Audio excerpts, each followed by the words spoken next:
Hello, thank you very much indeed for joining us for this CTOS webinar on the design of the global stocktake process under the Unfccc. CTOS is engaging in a major project working very closely with the Environmental Defence Fund to look into how to deliver an effective global stocktake process under the Unfccc, which will come at a very critical time in what's being called the decisive decade on climate action. So this event is in a series of events that we will be hosting this year, and in particular focuses on a paper that has been authored by Professor Lavanya Rajamani of Oxford University and Sebastian Obertor of the Free University of Brussels. And this event kind of looks at some of the issues that were raised in that paper and invites questions and comments and conversation with a team of world-leading panelists, and also questions from you, the audience. So the paper will be presented by Lavanya and Sebastian, then we'll go into a panel discussion, and then we'll also take, if we have time, some moderated questions from you, the audience. So in terms of some logistics here, it would be good if you would like to pose a question, if you would type that into the chat. There are three guiding questions that sort of frame the debate that we're going to have today, and hopefully those will be posted in the chat for you to consider. But as thoughts and comments come up, please do post those in the chat, and you can vote on those, and we will, if we have time, pose those to the panelists. Another point to note is that the event will be recorded, and we will post the event on the CTOS YouTube channel afterwards. And we will also send you a link to the final paper that Lavanya and Sebastian have produced.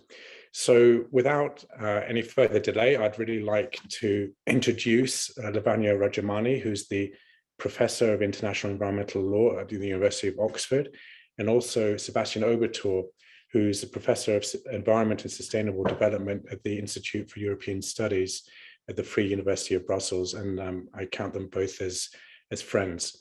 So I would turn over the microphone to both of you, and if you could present your paper, we'd be very grateful. Thank you very much, both of you.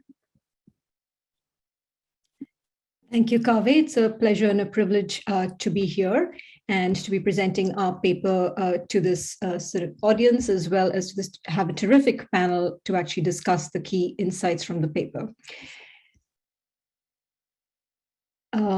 I think, Philip, if you could share the presentation, we can get started.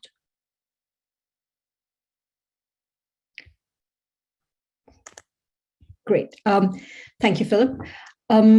What we are proposing to do in the next 12 to 15 minutes is take you to some of the key highlights of the paper. I will start with the first section, and Sebastian will take over after that. To go through some of the overview of the paper, we will begin by talking about the recommended approach to delivering a meaningful global stocktake under the Paris Agreement, which requires us to take account of the evolving context in which the global stocktake is now being conducted. We will identify some of the emerging gaps in this process and in the climate negotiations more generally, and the substantive and process challenges that delivering a meaningful global stocktake poses. And I will end the first section by talking about some options that we've identified in the paper for enhancing environmental effectiveness. So to take you through our recommended approach to designing the global stocktake, what we are proposing is that the global stocktake be designed to assess and enhance the Paris Agreement's environmental effectiveness. What we mean by the term environmental effectiveness, this is of course well covered in the literature, but what we mean here in the specific context of the Paris Agreement is to ask whether the targets, policies, processes, institutions, mechanisms put in place nationally and internationally as a result of the Paris Agreement reflect a demonstrable shift in state and non-state behavior as well towards resolving the super wicked problem of climate change. But it is not just changes in state behavior that we are looking to assess, but also changes in state and non-state behavior that actually resolve the issue. So it is not just changes in state behavior, it's actually changes that resolve the issue. In addition, in relation to the approach that we are recommending, we're also suggesting that we identify opportunities for further action in mitigation, adaptation, support, loss, and damage, so as to enhance the environmental effectiveness of the Paris Agreement, and that the Global Stocktake actually go beyond just assessing the effectiveness of the Paris Agreement, but also to catalyzing sufficient action, not just within the Unfccc process, but across a range of actors and the wider landscape of climate action and climate governance that Sebastian will speak to, that we hope that the Global Stocktake can actually be designed to do that. To do this effectively, the Global Stocktake does need to shift gears from its current conservative approach. And by conservative, we mean that it is faithful to the letter of the Paris Agreement and Rulebook, which of course it needs to be to some extent. But what we would suggest is that it be more sensitive to the evolving context, and that it also position itself to address some of the emerging gaps and challenges in the UN negotiating process. So in relation to the evolving context, some of the factors that we've identified is first a shift from well below 2 degrees centigrade, end of the spectrum, in relation to the temperature goal to 1.5 degrees centigrade.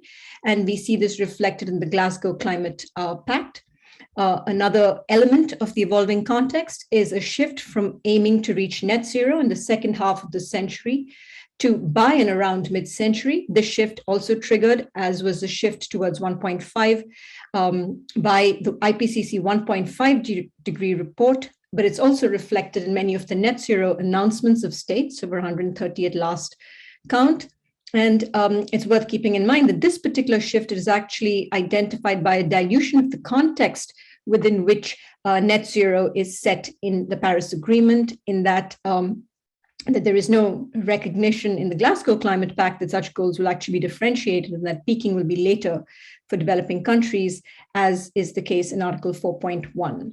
So in addition to the evolving context within which the GST needs to function, some gaps have begun to emerge, and these are just illustrative gaps that we've identified in the paper, and these are not exhaustive. One gap that we've identified is the implementation gap. There are many aspects to this. First, for instance, there are many targets set by states, and these targets are not necessarily aligned with long-term net zero targets. This is something that we're beginning to see and is beginning to be addressed in national court decisions, including the German Federal Constitutional Court decision last year in Neubauer.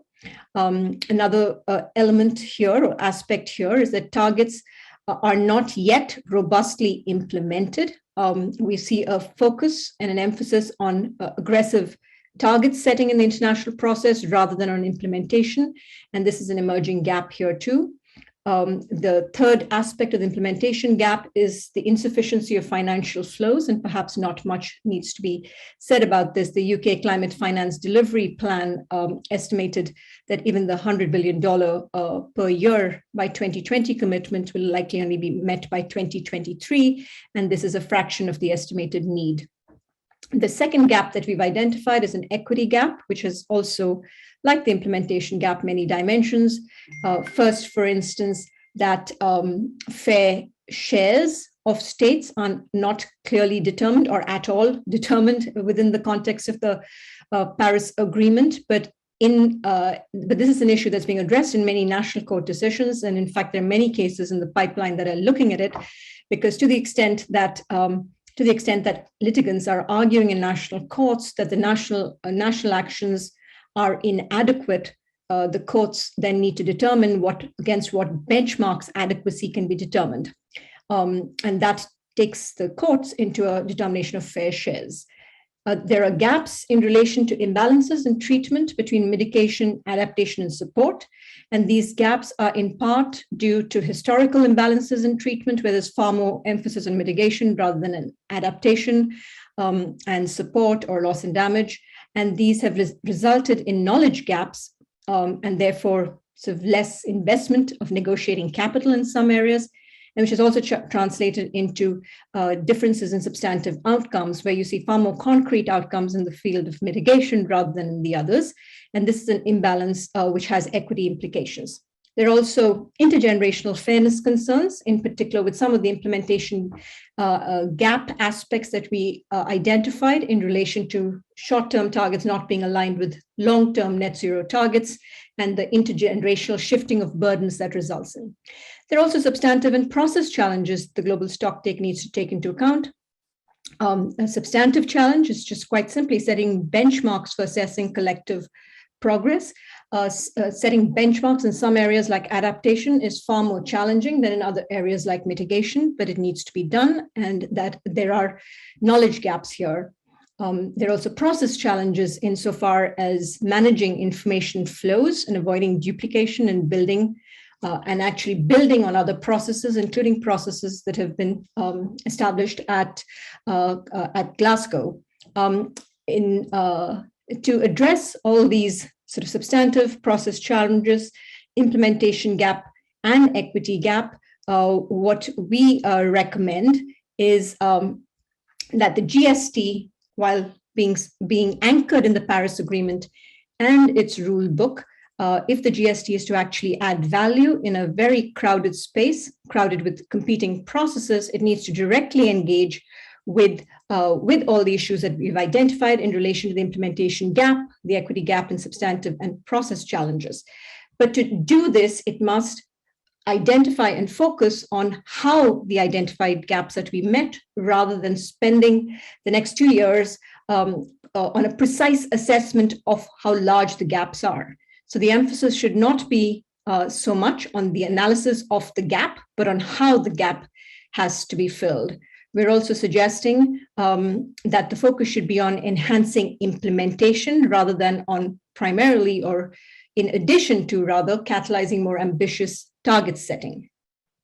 And we suggest that this can be done. There are several ways this can be done, but we are suggesting that the starting point is that there's a robust framing of the starting point, addressing the evolving context and gaps. And this in concrete terms means that, for instance, the SP chairs, the co-facilitators, the technical dialogue could use the tools that they're at their disposal, like informal notes and consultations, to provide a robust framing which actually sets the tone, agenda, and a starting point for the discussion. This would sidestep the need to actually address these complicated and challenging questions relating to the gaps and relating to the evolving context, through and processing it through a consensus-based decision-making process, which will then just create hurdles right at the start. So to frame the global stocktake in the context of the emerging gaps should be a good starting point, or should be the way to go. And an additional sort of element to this is to actually frame the global stocktake, in particular the technical dialogue, as a dynamic process that identifies the epistemic gaps and the knowledge gaps, and then uses every successive session to build on the knowledge that is generated. So for instance, at the end of the first session of the technical dialogue, conclusions that emerge from it could identify, could do more than just summarize what occurred, but actually identify specific knowledge gaps that have emerged through the conversations, which then provides the right stimulus and incentives for epistemic communities, academics, research organizations, and policy advocates to actually generate the knowledge necessary, which could then feed back into the technical dialogue, so that at the end of the 2 years, the technical dialogue process also, and the global stocktake more generally, generates knowledge on these areas that are currently lacking in sufficient detail and knowledge. And finally, in keeping with our focus on implementation rather than target setting, or rather in addition to target setting, we are suggesting that the outputs of the global stocktake actually contain technical annexes which highlight specific opportunities for climate action. which this could be organized by sector or by theme, and the criteria for inclusion of specific opportunities could be determined collaboratively by parties in the first session of the technical dialogue. And this, like in other areas as well, should be opportunities for enhanced action, not just across mitigation, but also adaptation, loss and damage, and support. So the emphasis really is on how we resolve the super wicked problem of climate change and how we address the gaps, rather than spending the whole of the global stocktake identifying the gaps and determining how large they are. Those are issues that are actually being addressed by others very effectively. So the global stocktake, to add value in this process, should be focused on identifying specific opportunities for action and determining how we actually resolve the problem rather than what the problems are. I'll hand over to Sebastian now. Thank you. Thanks very much, Lavanya. And I will take hopefully not much more than 5 minutes to present and introduce the second part of the paper, which addresses the wider landscape of global climate governance beyond the UNFCCC. And it obviously, 3 parts also here for the presentation. What are the institutions for and initiatives beyond the UNFCCC that we are looking at? And then thinking a little bit about options for enhancing participation by non-party stakeholders and others that are active in this field. And then in line with the general thrust of the paper of looking into environmental effectiveness, we're also thinking a little bit about options for enhancing wider global climate action through the GST outputs that might be produced. So we basically cut the field into 2 groups of areas, initiatives beyond the UNFCCC. And that is, first of all, international organizations and agreements that are relevant. I guess we're all familiar with the International Civil Aviation Organization, International Maritime Organization, the Montreal Protocol for the protection of the ozone layer, international financial institutions. They all are relevant, they all contribute, and they have to contribute. So that's the one basket. And the second basket is pretty big. That's what we refer to in the paper as global climate action. A big number actually of transnational initiatives that involve private actors or non-party stakeholders more broadly. But we include here also informal initiatives that are primarily driven by states. One could think about the Global Methane Pledge here that is, I think, primarily driven by states, but actually also involves non-party stakeholders to some extent. So these are the 2 that we distinguish. Then we highlight also that there's a strong sectoral thematic focus if you look at these initiatives, but also the international organization, look at ICAO, IMO, they're obviously particularly relevant for specific sectors. And we look a little bit at how the convention and the Paris Agreement so far relate to these institutions, initiatives beyond the convention. So we have an agenda item under the substar, cooperation with international organizations, where this is addressed, but usually more in a procedural manner, reporting, etc. And obviously we have the Marrakesh Partnership, the Global Climate Action Agenda more broadly that already exists. Let's then look at how we could develop this further. The GST is already open to broad participation by non-party stakeholders and relevant international organizations, but we believe there's also quite a significant additional potential to enhance participation. And we identify a couple of points. For example, it is open for IOs and non-party stakeholders to provide inputs, but actually the invitation seems to set a limit and seems to say by February 2022. We believe this can be extended and should be extended because the GST will run until next year and relevant inputs will become available and should be available for the GST. So inputs should be possible beyond that. But then comes also the technical dialogue and the consideration of outputs starting this year and then continuing next year. And there's a case to be made that non-party stakeholders and the broader landscape can actually participate actively in that by giving presentations, making interventions, and that would probably enhance those parts of the GST.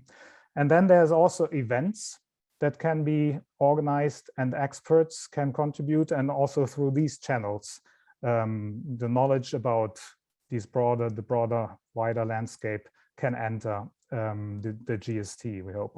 With events, obviously, it might feed back into inputs. One may prepare reports on the events that are then inputs. And then we also have the high-level climate champions that can have a facilitative role that's highlighted in the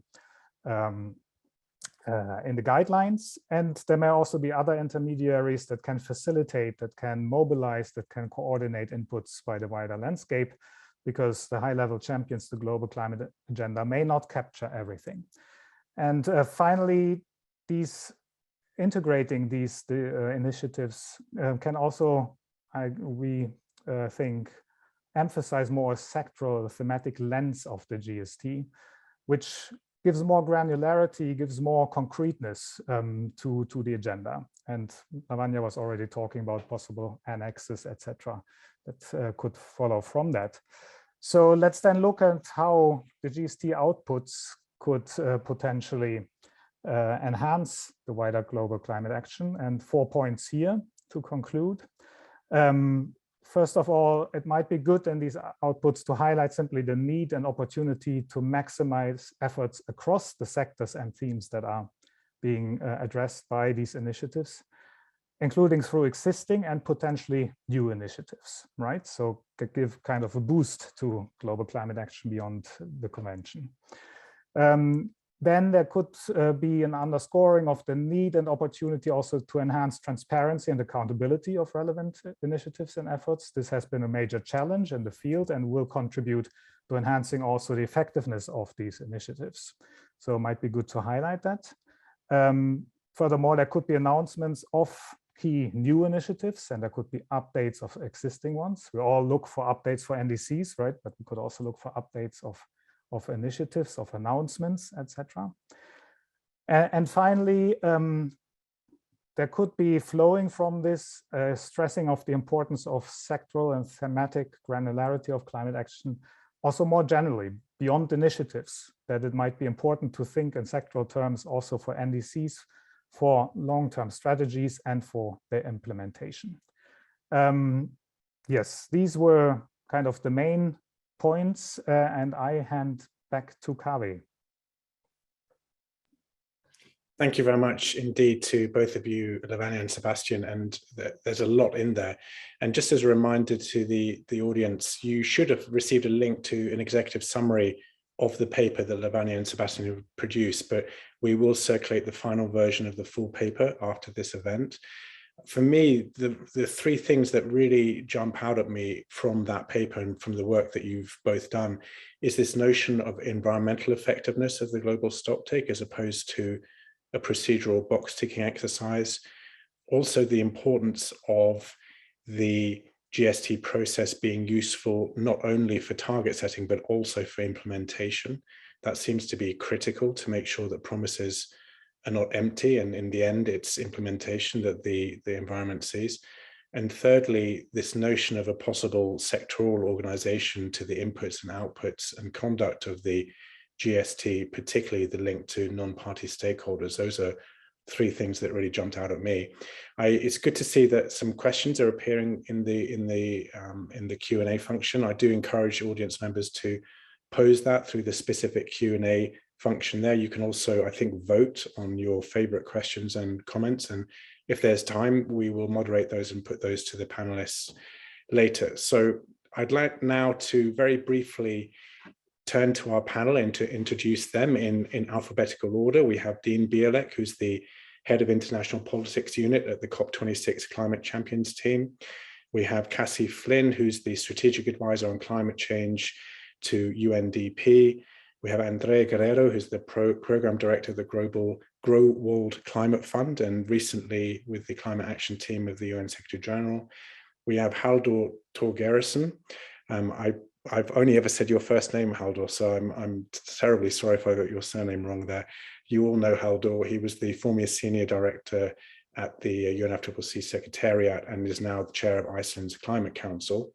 We have Jake Worksman, who's principal advisor and lead negotiator for the European Union. And we also have Vice Paolo Yu, who's the international policy advisor to the G77 chair and also the UNFCCC G77 GST coordinator. So welcome to the panel. If I could ask you to put your cameras on so that we can all see you. I'm going to turn first to Haldor. And Haldor, now that you've left the Secretariat, you were the consummate civil servant, and now you're unleashed to say what you want. So I'm hoping you're going to be a little bit provocative. But if I could provoke you, I think there's very few people who know the UNFCCC and how it works better than you do. And I think if I was cynical, I could probably lock you in a room for a couple of hours now and ask you to write the decision coming out of COP28. And if we then compared that to the outcome in a couple of years' time, I suspect you'd probably be about 95% right with what you predicted. So that's quite a cynical view. And what I'd really like to get from you are your thoughts on how can we make this process more than a predictable box ticking exercise? How can it be effective to really raise ambition in this, what the Secretary General has called the decisive decade? So Haldor, over to you. Well, thank you very much, Kaveh, and you're right. It's not rocket science to write the final decision. And yes, a lot of people, not just me, could write that decision now. And 95% of it is predictable. But we shouldn't underestimate the value of the remaining 5% where we can push the limit. And we definitely need to push the limit. And I very much thank you for bringing such a stellar team together to write this paper, and I very much endorse their findings. But pushing the decision a bit further takes a lot of political mobilization and even orchestration. And therefore, I think it's really important that we are strategic in terms of where we put our energies, in terms of pushing the envelope here. In a sense, my challenge would be that the Global Stocktake needs to be a success by the time COP28 opens. If our strategy is all based on a miracle in the final plenary, I think that would be very unfortunate, because it's not so much the words, but it's also the tone and the kind of the spirit of the whole exercise. And this is why I really think we need to be thinking what success looks like. And thank you for promoting that thought already now, because we really need to use this short time that we have until we get to that point to really make that happen. And therefore, I really think it's critical to capitalize on the freedom that presiding officers have to bring things forward and to work effectively with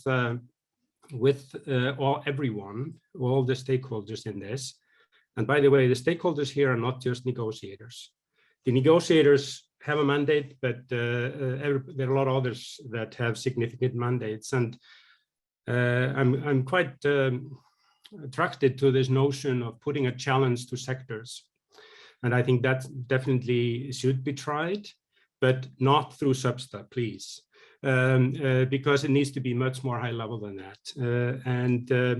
And therefore, I think it would be critical early on to get the framing right, but get everyone kind of appeal to everyone to bring something significant to the table. But there's another risk here for the Global Stocktake that we really need to be sensitive to, and that is the complexity. And it's really easy to get lost in the complexity of this because the scope is enormous. And therefore, I would appeal for investment in helping everyone digest and internalize the findings. And this was the spirit that influenced very much the design of the structured expert dialogue that really helped countries and everyone else to absorb the findings of the IPCC and really distill the key choices before us. And to end with, I really think we need to focus primarily on empowerment, to empower ambition and to release the potential for ambition, and think, where does ambition come from?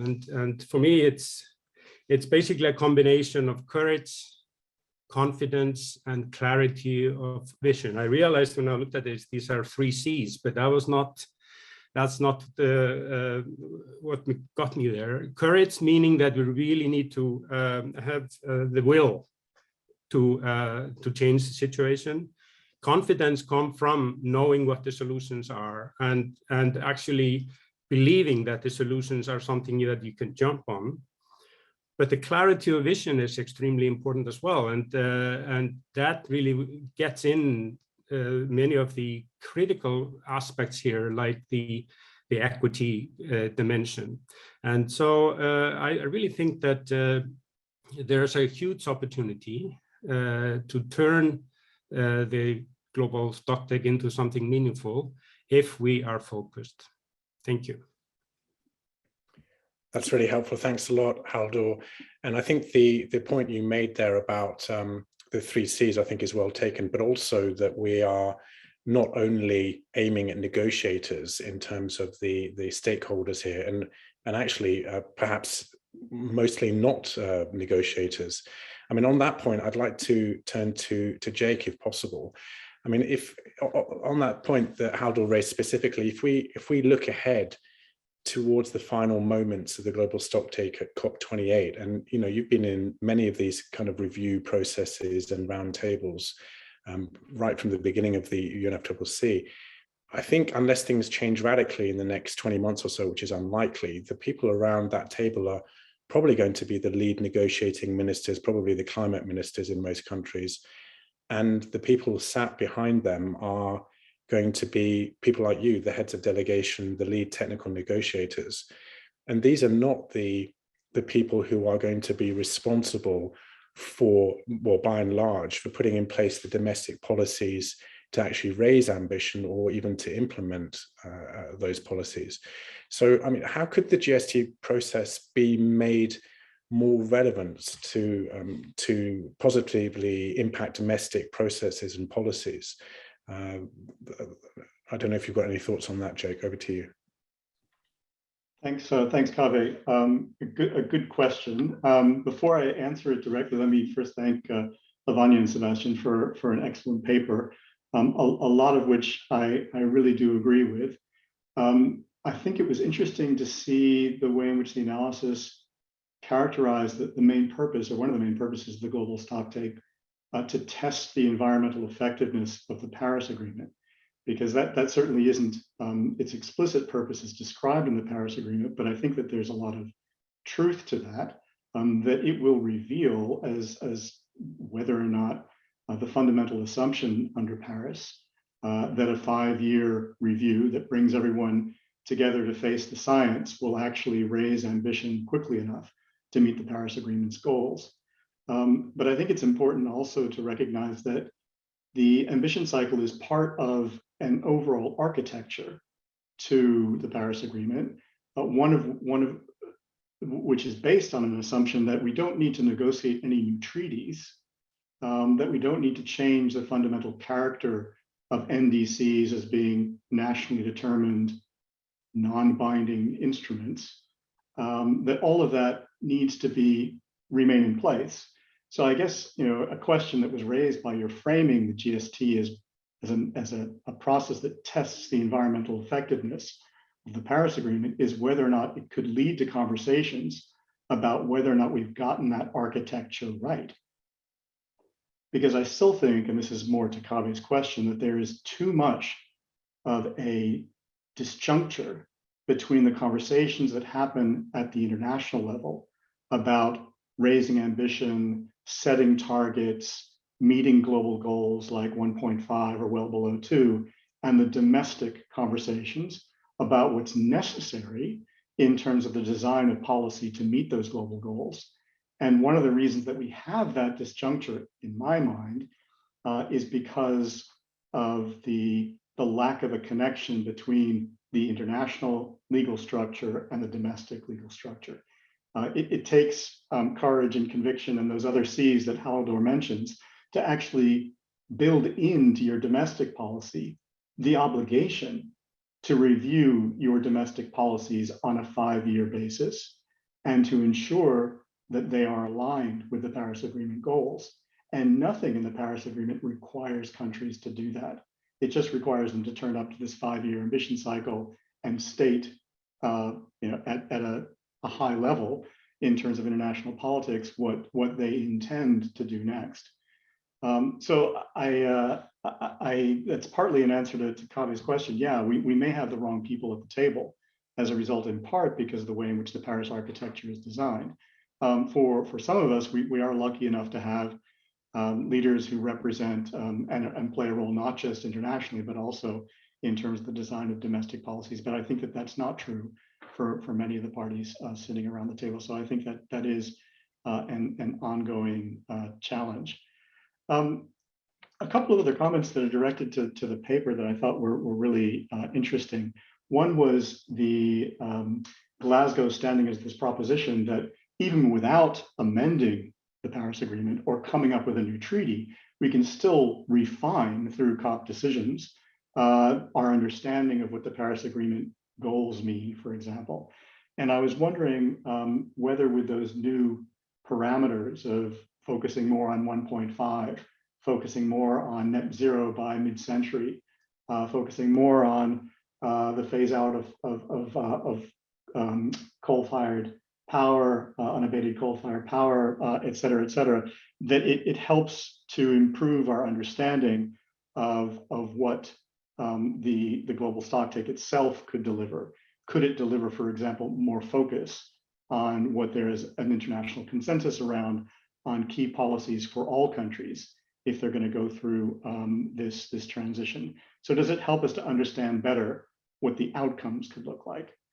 I would also want to know whether you feel like it makes us help us to understand better what equity looks like, because the decision in Glasgow and that greater focus also begins to create more parameters around where the entire international community is moving, and therefore what each of our fair contributions towards that movement towards 1.5 or net zero by mid-century might mean as well.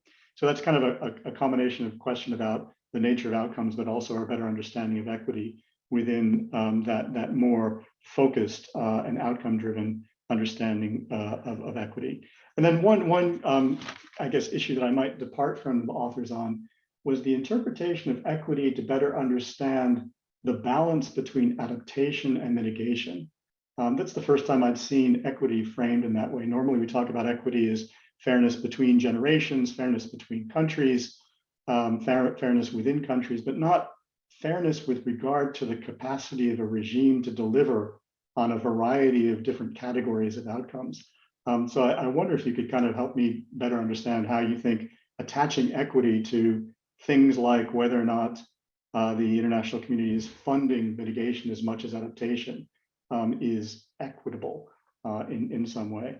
I remember from the very beginning of this process that, for example, small island states were saying we must focus on mitigation because that's the only fair way of avoiding the impacts of climate change. So they were making an equity argument then, if this is the dynamic as the authors described, that would seem to run counter to this need that we have to have balance in some way in terms of what the regime produces in order to create equity.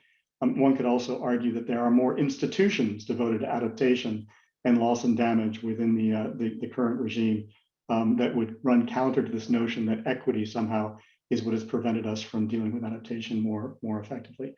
And that's not, of course, taking away from the argument that it is absolutely essential to our notions of equity and justice to address the concerns of those that are impacted by climate change. Okay, well, let me stop there. I look forward to the conversation ahead.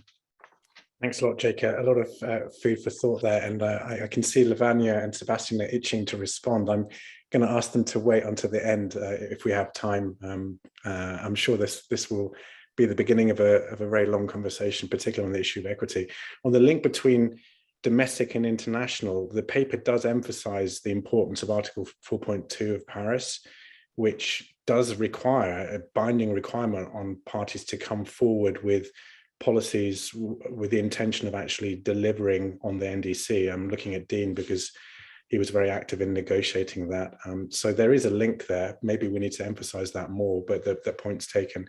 So I'm going to turn over now to Vice. I mean, Vice, Jake mentioned the point in the paper as on the balance between mitigation and adaptation. And as you are well aware, the Paris Agreement in Article 14 talks about, or it states that the GST should be carried out in a comprehensive and facilitative manner, considering mitigation, adaptation, and the means of implementation and support.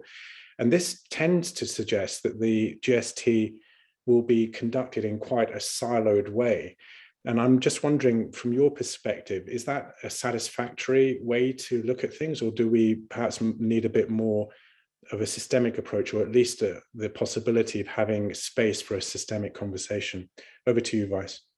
Thanks, Kaveh, and thank you for inviting me to be here.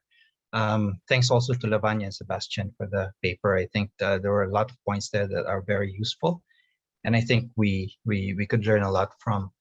Just reflecting on the question that you had posed, and I think what Jake also pointed out in terms of this balancing idea that was included in the paper. When I remember when we were negotiating the modalities for the GST in between 2016 to 2018, and then even last year in Glasgow when we were as negotiators, I guess, for developing countries trying to discuss what should the GST look like. I think the jumping off point for many of us really was when we take the comprehensive and facilitative language that is in the modalities, that I think the idea there is that it has to be a systemic approach. I mean, we have to take these issues, mitigation, adaptation, means of implementation and support, take into account response measures and loss and damage as sort of like a package where we have to look at it from a systems perspective so that we can see where the balance lies in terms of what needs to be done. And I think in that context, one useful I think point that I would like to bring out is what exactly is the purpose of the GST. And I think as Jake was pointing out, the purpose of the GST, as pointed out in the Paris Agreement, really is to inform parties at the end of their NDC cycle for the next NDC to be able to be informed about what they should be responding to for that next set of NDCs. And I think this is sort of like where we should be focusing the discussion on what the GST's output would be. And there, I think when we were in Glasgow last year, I remember the G77 had put forward a statement, some proposals in terms of the kinds of information that we felt would be needed to make sure that the GST is comprehensive and that the GST answers all of those, I think, many of the questions that in fact Lavanya and Sebastian and also Jake posed. And the kind of information that we were looking for, which would be useful for the GST to put forward these ideas of equity and balance there is, would be three types of information. One is information to assess collective progress, and that's set out already in the modalities. Second is information about what is needed to enhance ambition, and I think this answers this question of effectiveness that Lavanya and Sebastian were posing. And then what information about implementation barriers, including needs and gaps, and what would be the measures needed to address these barriers. So, and this would be, and we were looking at it from a broader perspective rather than simply in terms of measures that could be done within the UNFCCC regime. So these would be complementary measures or policy packages on finance or technology and capacity building or response measures on loss and damage, both within and outside of the UNFCCC regime. So I think the idea here perhaps is for the GST to be that process within the UNFCCC where we are able to look backward at implementation gaps and challenges, but then also look forward at what are the opportunities that we could do, that we could take advantage of, so that we are able to provide the needed policy relevant, but not policy prescriptive information to national authorities as they start designing their next set of NDCs. I think a key element here, because this is the first GST, is that when we look at the information that looks backward, it has to be information that also looks at pre-2020 implementation gaps, including the climate finance gap, including the equity gap, including the other implementation gap that was pointed out in the paper. So I think when we, therefore, perhaps going forward towards the GST and how it could be run, one way of maybe assessing that balance between the looking backwards and then looking forward is and then breaking and moving away from a siloed approach to the different thematic areas that are encompassed within the scope of the GST is to look at it from the perspective of if, for example, there are implementation gaps or deficits that were assessed or brought out from the inputs to the GST in the area of mitigation, then perhaps a good question that should be raised in the context of the technical dialogue and perhaps could be reflected in the outputs of the GST would be what additional actions should be done, not only to address that mitigation gap, but also to increase adaptation action or increase response measures or loss and damage action, to balance that mitigation gap, knowing that there is going to be a time lag in terms of effect and effectiveness between mitigation actions and downstream impact. And I think just to end in terms of the output, because I think that's going to be very important. I think when we look at the modalities that were negotiated in 2018, it's clear there what the outputs are supposed to be. And these outputs are supposed to be a collective assessment. So it essentially would be a decision. It would contain a collective assessment. It would contain maybe policy relevant recommendations. And there are three types of, and I think there are two important things that one can pick up from that particular decision. One is it's supposed to identify opportunities and challenges.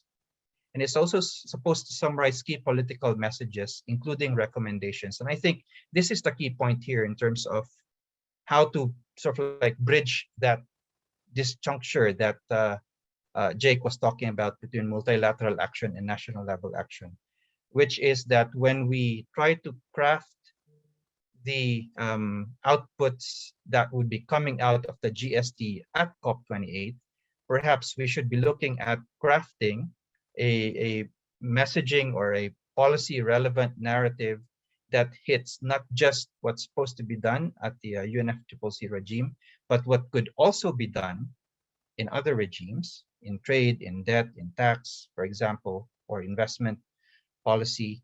And in terms of policy relevant suggestions that national policymakers working in their different areas, in the energy sector, in the trade sector, in other areas, could also find relevant to their own work so that they could then contribute to that process of developing that next set of NDCs that their government is supposed to put forward under the Paris Agreement. So let me end there and I'll take questions. Thank Thank you very much, Vice. That's really helpful, and also for making the link to what Jake said at the beginning. I think there's a clear theme coming through here about trying to make the GST relevant to national level policymakers. And as Jake said, some countries are lucky enough to have those people with them behind the microphone or near it at the COPs, but not all countries, and particularly the sort of low capacity developing countries don't have that possibility. And I think Haldor also touched on the importance of a clear message coming through. I'd like to shift gear a little bit now and turn to Dean Bielek, who is very kindly joining us from the east coast of Australia. So it's I think it's about 3 a.m. for Dean, but he obviously has the same levels of energy as Nigel Topping, the climate champion. So that seems to be prerequisite in the team.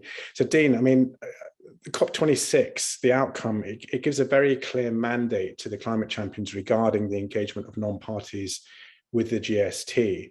It was a very clear part of the decision there. And I was just wondering whether you might be able to either speak as to what the latest thinking is on that, but also we've heard a number of times raised, I think by Haldor, but also in the paper, this notion of a sectoral approach for both organizing the inputs and the outputs. And I think what Vice said also is really relevant here about having outputs that are relevant to decision makers. Just as an advertisement, CTUS and EDF are working on the project to highlight exactly what some of these opportunities would be in order to try to bring them to the attention of domestic decision makers early enough. That's on the website. Maybe Philip could post the link to our website in the chat. But Dean, what are the champions thinking about how they're going to act on the mandate coming out of the COP? Over to you. Thanks, Kaveh, and to all the fellow speakers, Lavanya and Sebastian, for their really good paper. Really welcome being part of the panel despite the late hour. Just for those in the audience who are not aware of what the climate champions do, essentially they have a role which sits alongside the formal UNFCCC negotiations to try and accelerate action in what we call the real economy, or on the part of non-party stakeholders. So corporations, investors, subnational governments, universities and other actors, and try to drive what we call in the Climate Champions team the ambition loop, which is to create additional political space through non-party action for governments to increase their ambition, and likewise to encourage governments to set policies that can drive further action in the non-party sphere. On the specific question you asked, I should say that really there are kind of three guiding principles that we take from where the parties have gotten to on the Global Stocktake. The first is that the Global Stocktake has to be a party-driven process, so it can't be driven by us or anyone else other than the parties, but it has an open door to the participation of non-state actors. The COP in Katowice made very clear that the Stocktake should not have an individual party focus. So as per the paper earlier, a more granular or sectoral analysis seems to be a logical area of interest, because it enables you to take a global approach while addressing some of the key challenges head on. And also that the GST can take in contributions from events both within and outside the UNFCCC. In terms of whether we have any plans underway, whether the champions have any plans underway at the moment, obviously Gonzalo Munoz, the Chilean champion from last year, has now hung up his boots. And so before we can kind of make any big pronouncements or plans in terms of the contribution to the Global Stocktake, obviously we need to wait for the Egyptians to appoint their high-level champion and then take those decisions and adopt a work plan together in partnership with the Egyptian champion. I should say that there are probably three areas where we already have in our hands information that could be useful for the Stocktake. I think firstly is through measurement by CAMDA of progress in the non-state actor sphere. And there was a launch of the second phase of CAMDA during COP26. Secondly, the champions, as part of their mandate, are asked or requested by the parties to produce a yearbook of global climate action. And that was launched on the penultimate day of COP26 by the champions at the high-level event. That's quite a high-level summary, but there's some useful data on what's going on in different sectors. A third potential source is we conducted our work largely around a sectoral focus in about between 15 and 20 sectors. A lot of data and deep industry analysis went into the design of what we called our 2030 breakthroughs, essentially the transition trajectory that an industry or a sector needs to go through by the end of this decade in order to be on track for the 1.5 degree goal. And so there's a lot of analysis there that I think would be useful if the GST did adopt in part or in whole a sectoral approach. And fourthly, many would have acknowledged that during the initial days of COP26, Prime Minister Boris Johnson announced the Glasgow breakthroughs, which had broad support from about 80 countries for breakthrough targets, very generally phrased, in 5 hard-to-abate sectors and areas of emerging technology: clean power, transport, EVs, steel, green hydrogen, and agriculture.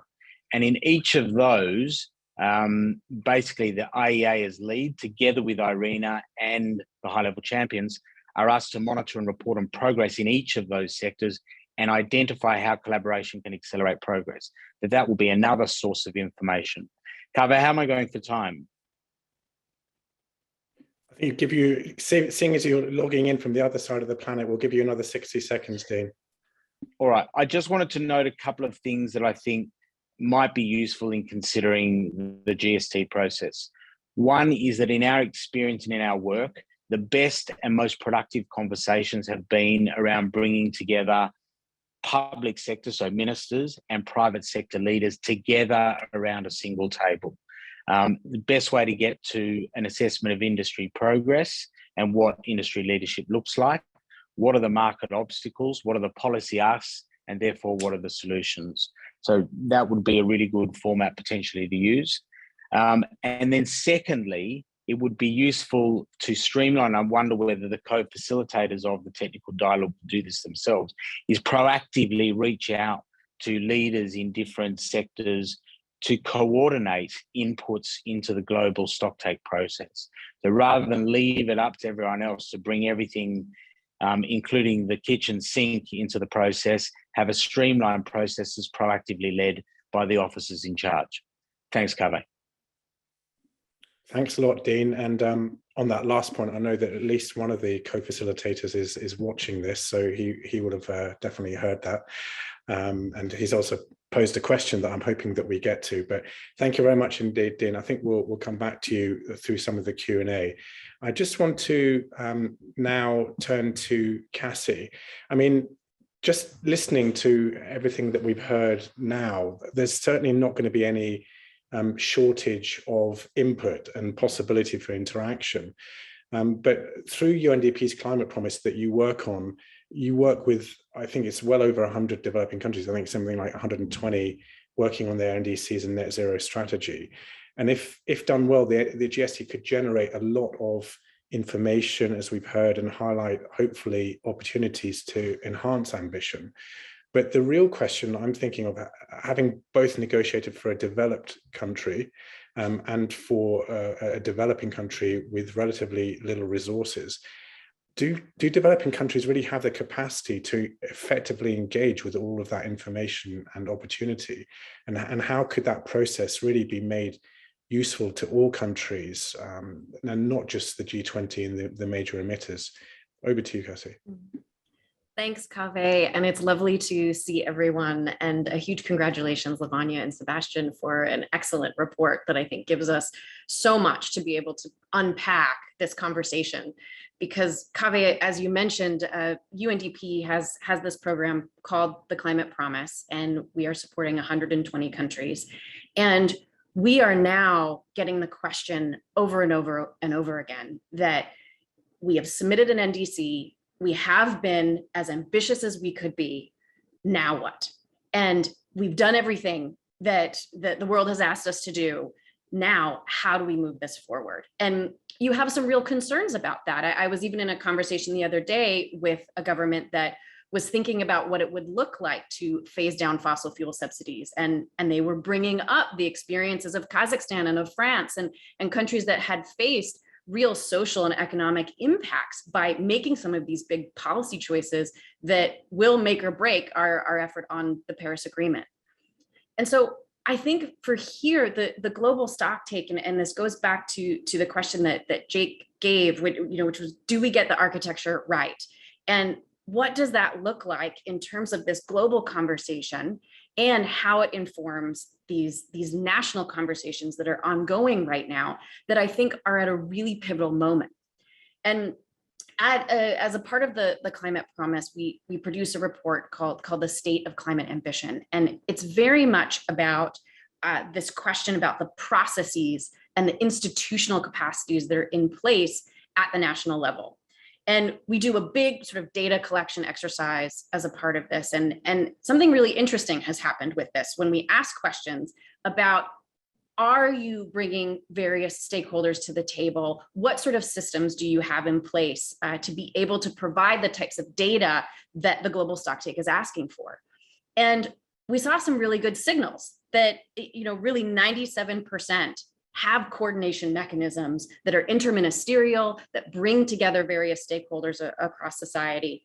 92% say that they have mechanisms in place to really start to strengthen and measure progress of their NDCs.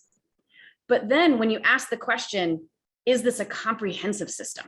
Is this a system that can really look at the entirety of the impacts of the climate crisis and the options for addressing it? Only 4% of countries said they had that comprehensive system. And so this is really interesting when we think about the global stocktake and we think about how countries can provide really strong inputs and really strong contributions that help give us this output that can be as impactful as possible, both at that global level and at that national level. And I think a few things that are a part of this is being able to provide support for developing countries to be able to participate in these processes. These are not light systems that we have created, and to be able to have the right data systems, to be able to bring various partners around the table, not just interministerial, but indigenous communities, local communities, private sector, as Dean was mentioning, being able to have this conversation be about not just sort of the, as you said, Kaveh, sort of ticking the box, but being able to have this ignite a conversation about the real levers of how we get these NDCs done and how this can, as Vice was saying, inform the next generation of NDCs. Because if it can't help that ratchet mechanism, if it can't help this 5-year cycle, then we need to start thinking about how countries are grappling with this in their unique ways that they are. Just a couple of other reflections on this as well. I think this element of communications, and I think I saw this maybe in some of the questions. I think this is so critical. The Paris Agreement was so revolutionary when it was adopted, and it has now become something that people feel that even if they aren't part of a government, they feel it is their agreement. They want to be a part of this. They want to know what's going on, and they want to be a part of the conversations around it. And I think the global stocktake is an opportunity to help facilitate some of those conversations. And to do this deep dive of and what Lavanya was saying in the recommendations, and Sebastian about it's not about how large the gap is, but how we fill it, that requires so many different groups around the table at the global level, but also at the national level, to be able to feed some of these systems and to be able to keep this conversation going and to be able to feed this ratchet mechanism. And so I think this idea of how we communicate about this and how we communicate the results of all of this across the implementation, the equity gap, and the substantive and process challenges that were mentioned in the paper will be really, really critically important. I also want to touch on this equity question that is going on, and I think this is such an important conversation to have, because the reality in this as well is that we aren't at one size fits all, of course, for climate action, but we're also hitting against the reality of what that really means. And whether it is intergenerational equity, whether it is equity across various systems, who has access to various systems, who doesn't, it is, I think, our responsibility to start unpacking this to ensure that if we are wanting to ensure that no one is left behind, if we wanting to ensure that vulnerable groups are a part of this conversation in a meaningful way, we give a pathway to be able to make that happen. So thanks again for the opportunity to be a part of this lovely panel, and looking forward to further discussion. Thanks a lot, Cassie. Don't go anywhere, because we've got lots of questions I'm hoping we'll have time for you to address with others.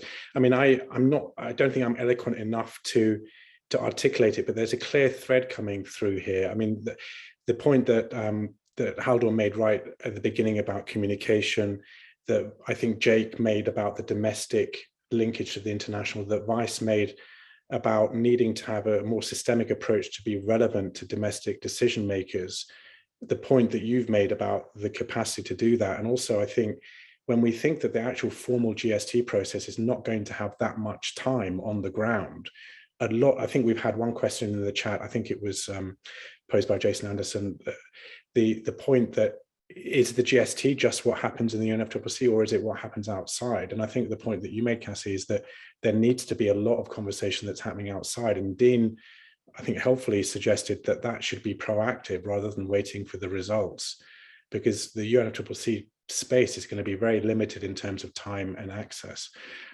So I'm hoping the brains of Lavanya and Sebastian are drawing all these threads together better than I can. So I'm going to finally turn to Andrea, who was a lead negotiator for Colombia and for ILAC, and who's been out of the negotiations for a while, much to our loss and maybe to her happiness. But Andrea, given you were in the Secretary General's team until very recently, and he's put a lot of emphasis on the importance of raising ambition, and he's called the 2020s the decisive decade. From what you've heard, there seems to be a lot going on, but you've also really experienced in the UNFCCC. Do we need to prioritize some things to make it effective? Can it do everything that everybody wants to do, or are there some things that we should prioritize? Any pearls of wisdom that you might have, having heard of all this, would be greatly appreciated. Tiene la palabra. Gracias, Cabe, and thank you for having me. This is a very interesting discussion. Thank you also to the writers of the article. It just really opened another world of possibilities for the GST and a different look at it. So I'm grateful for that. I think the GST needs to evolve to meet the latest scientific advice, as some of my colleagues have already mentioned, starting with having a 1.5 degree goal to work from. Jake mentioned already a few paths to get there. And so that's one of the main things that I think we need to keep the GST current, relevant. And to do that, we need to make sure that it is responding to the latest science and that we have tools to make that happen. The second thing I would say is benchmarking. And it's also been, not surprisingly, mentioned by everyone, I think, else in the panel. And I was a little bit skeptical, to be honest, about the benchmarking. I'm generally a pragmatist, so anything that sounds like it won't have a very specific impact then makes me think about it twice. And yes, of course, if you have a global benchmark and you're working in a ministry of a country, in a sectorial ministry, it's difficult to see how that's relevant to you. But then I started thinking about other benchmarking exercises and how useful they have been in the past. So for example, with coal, we had this global benchmark of we need to exit coal by 2030 in OECD countries, 2040 in the rest of the world. And slowly but surely, countries started to see how they were doing with relation to that goal and setting their own goals in terms of that and trying to meet them in many cases. So benchmarking at a global level, I think, is useful for governments, for companies also to see how their goals and plans align for that. And it's something that we could use to bring into the UNFCCC sectorial discussions, which we've been trying to do for many, many years. I would argue not very successfully, but there would be interesting side conversations on agriculture, food, and other sectors. As Cassie said, more and more we see in governments that they're bringing ministries, line ministries, sectorial ministries into coordination mechanisms, into the discussion. A lot more needs to be done in terms of these efforts. But if these sectorial conversations start to happen, it's another door that we open for an integration of these ministries, which is really where decisions are made, right? It's not generally in the environment ministry. It's in the Ministry of Energy, of Agriculture, Planning, etc. So we need to get these ministries involved, and I think this is an opening door for them to do so. There's a lot of work already done on baselines, on benchmarking. Dean mentioned the S-curves that the champions worked from. We also have international organizations, sectorial international organizations that worked on this, think tanks. So there's a lot to depart from. And I also think that the value of just having these sanctioned by governments, by the UNFCCC, would be greatly important because of this guide that it could provide. I think that could be useful headlines to see coming out of the GST. The world needs to be here for each of these sectors. We also need to increase the visibility of the GST and the understanding of it, so it becomes a politically relevant moment, and we do get involvement from governments, from sectors. These benchmarks, if we have them, should be a guide for multilateral development organisms. And I think this is something that the next COP presidency, civil society secretariat can help with, to raise these issues and the importance of the GST both. And just a final point, because I know we're short on time and it would be very interesting to get into the questions, is on the third question that you had for this discussion: how can this process, the GST, link or facilitate enhanced action by initiatives, stakeholder processes, etc.? I think for that to happen, we need to involve them. And the paper had a couple of very specific ideas that I really liked on how to involve civil society, and I think those should be put in practice, so we're sure that we have the benefit of knowledge that has been already developed by civil society actors, and their involvement in implementation. Thank you. Many thanks, Andrea. And I think you've actually answered at least one of the questions that's been posed in the chat about the importance of involving civil society. I think another thread that you really picked up on there that's coming through is this notion of, well, I mean, you mentioned, well, first of all, thank you for mentioning the science, which is specifically in the mandate of Article 14. So that, that has to be there, of course, and it's in the paper, the greater focus on 1.5 net zero by mid-century. But also you raised benchmarking, and you made the link to the champions team that I know you also worked with, who seem, who've done great work on things like the breakthroughs and things. So I think there's a real work to be done between linking the GST to that work of the champions and the benchmarking there, and reaching those sort of critical mass in various sectors. But the real question again is, with limited time, how do we get non-party stakeholders to interact with the GST other than through submissions? And I think Dean again made that point, that proactively reaching out, perhaps on a sectoral basis, might be the way forward. So we're running a little bit behind time. We've got about 15 minutes left, and we've got a bunch of questions. Unfortunately, we're not going to be able to take them all, but we'll take a selection of them. And if I encourage the panelists to respond in writing to some of the questions if they feel like it. But let me take one from Harold Winkler, who's, as you will know, is one of the co-facilitators of the process. So he asked, you emphasize a sectoral approach for granularity of action. but paragraph 6b of 19 CMA1 already has many elements, including mitigation, adaptation, support, loss and damage, response measures, and equity and science are to be addressed in a cross-cutting manner. So the question is, how would you address sectors and all elements of 6b, say in 6 3-hour sessions of the GST? So this really goes to the point that we think of this, the GST as a 2-year process, which of course it is, but actually the amount of time on the ground in a formal thing called the GST is going to be very limited. So I might throw Sebastian under the bus for this one, but other panelists can come in. Sebastian, are you happy to be thrown under the bus? Well, to respond, try to respond to the question, not thrown under the bus. Thanks.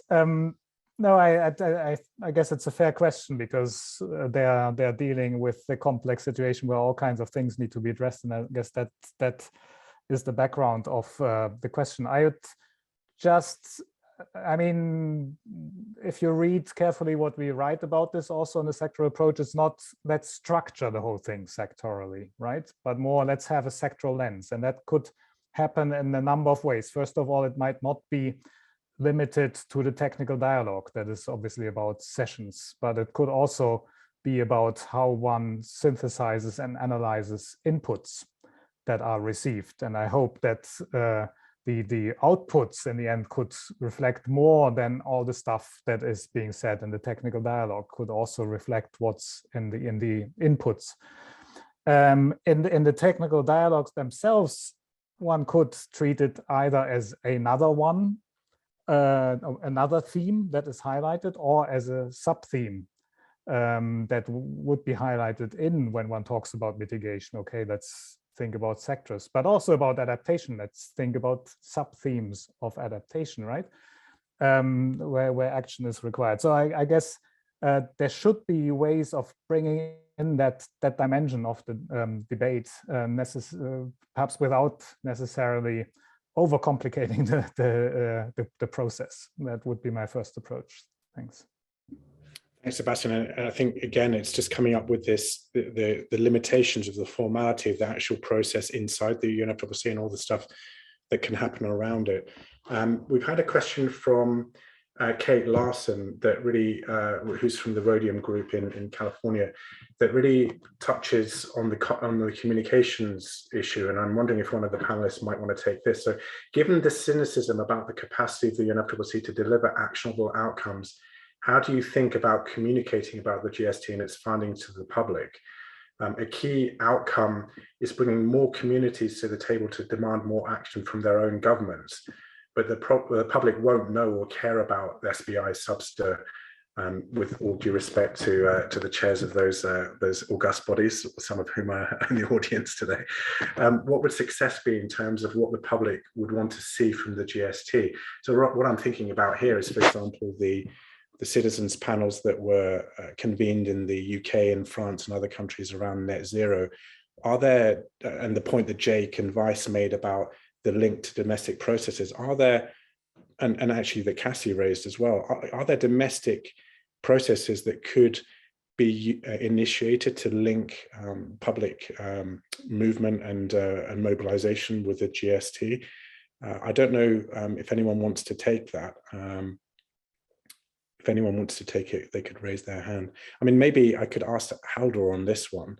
I mean, you've been very much involved with the inside of the UNFCCC process, but are there ways that the domestic civil society could be connected more with that process, maybe being proactively asked to do so? And I'm also thinking here about the report the Secretary General came out with last year called Our Common Agenda, which was very much in the broader sense about how do you link multilateralism and make it relevant to the ordinary citizen in countries. So sorry to put you on the spot, Haldor, but I think that's a really good question from Kate about how do you connect people in countries to the GST process, which is very abstract and technical. No, I think this is the key question, and you asked if is this possible, and where there's a will, there's a way, and that's something that I think is so critical, that we seriously aim for sharing the ownership. If this is designed primarily as a UNFCCC process, the atmosphere won't see it. And that's really the big question. I mean, this is another way of talking about environmental effectiveness. And so this is where I think many of the themes that have been coming out are really quite central. So when one talks about communication, it's also to the implementers on the ground. And now being basically a chair of a consultative, but also a watchdog climate council in Iceland, I'm standing in front of the ministers and looking them in the eye and saying, this is where you should go. And that's something that really takes, then you need to be empowered to be in that situation. And hopefully more and more countries are going to be in that situation. And I was fascinated by the 4% that Cassie reported to us in terms of those having comprehensiveness. And I think it's really important that we do not create a false dichotomy between a sectoral approach and a comprehensive approach. It really has to be both. And I don't think all sectors need to have a moment in the spotlight at the formal meeting. And so the way you increase the bandwidth is through our informality and through both informal documents and informal processes. And that's how we broke away from the fetters of the system. And there's no time to go through this now, but that's how for example, the dialogue process that was launched in Montreal, of all places, which ended up basically making the Bali roadmap possible, was to bring in that conversation. So we really need to be rather bold because of the urgency. And urgency gives you a much more power to act. And just one thing, just to make everybody aware that the climate councils are now starting to talk to each other much more. And we last year formed a network of climate councils, and that was launched on the first day of Glasgow. And I would submit that in some cases, those climate councils can actually be that bridge between the national and global, not the only bridge, but one of the bridges. So yes, don't take no for an answer from the bureaucrats in Bonn, please. That's going to be the headline coming out of this webinar. I was looking for the soundbite. I mean, I'm getting lots of private comments from the over 100 participants here, reminding me that the GST has its very clear, tight mandate, both in the Paris Agreement and in the modalities, procedures, and guidance that were negotiated at Katowice. So there's a tension, and I'm thinking here about the task that the various chairs and co-facilitators have between what's mandated and the fact that the process is going to be very limited, and all of these fantastic ideas that are coming up that are needed to raise the bar and make it effective. So how that linkage between the informal process and what is mandated, I think, is critical. And one way is just to sort of passively wait for submissions, which will generate a lot of noise and maybe not much signal.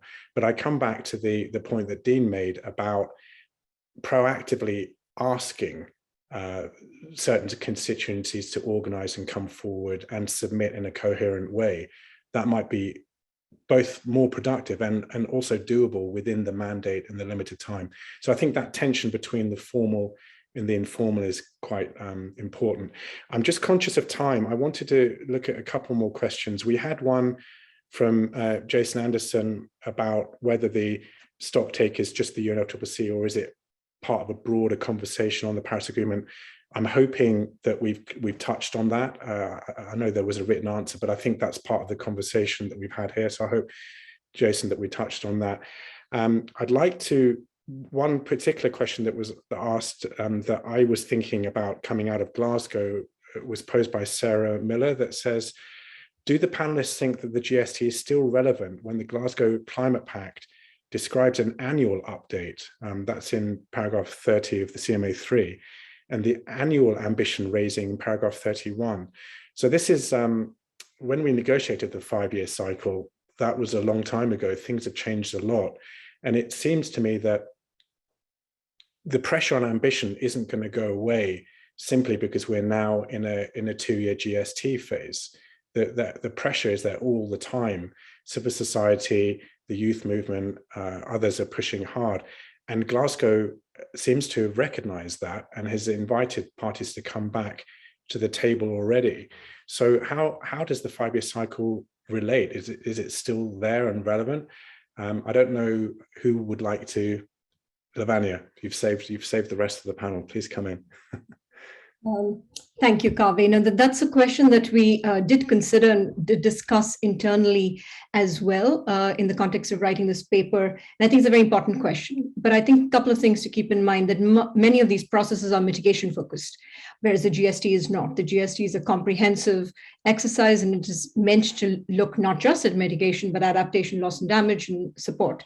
And I think what the GST can do is to focus on what makes climate action possible and what can help deliver climate action at that level of ambition. So if the GST is designed merely to enhance targets on mitigation, then yes, many of those processes are now there are parallel processes to do that. But that is not the sole focus of the GST. In fact, it's more about delivery. We would argue more about implementation and more about balancing between the different aspects. On that point, I should also say that the way the evolving context has now generated a need for the GST to not just provide input to the next round of NDCs. And I think that's the larger context within which this question is set as well. The evolving context and the different processes that are being put in place suggest that we need to do much more before 2030. So it's not just about 5-year cycles and providing input to the next cycle in terms of NDCs. It's actually about generating stimulus across, not just to states to enhance NDCs, but also multiple stakeholders that we've all been talking about, multiple stakeholders, actors, the wider landscape of governance that Sebastian spoke about in the presentation. So I think at multiple levels, it's about pre-2030, the GST has assumed a different context, is in a different context, and is delivering more. And we're suggesting it delivers more in relation to environmental effectiveness than just provide impulses to the next round of NDCs. Thanks. Thank you so much, Lavanya. And I'm just conscious of time. I'm sorry that we haven't had a chance to address all the questions. I'm going to give the floor to Cassie. Cassie. Kaveh, I don't want to come in when we're wrapping up. I was just going to build on what Lavanya was saying. Is there time for that? Yeah, of course. Yeah, please do come in.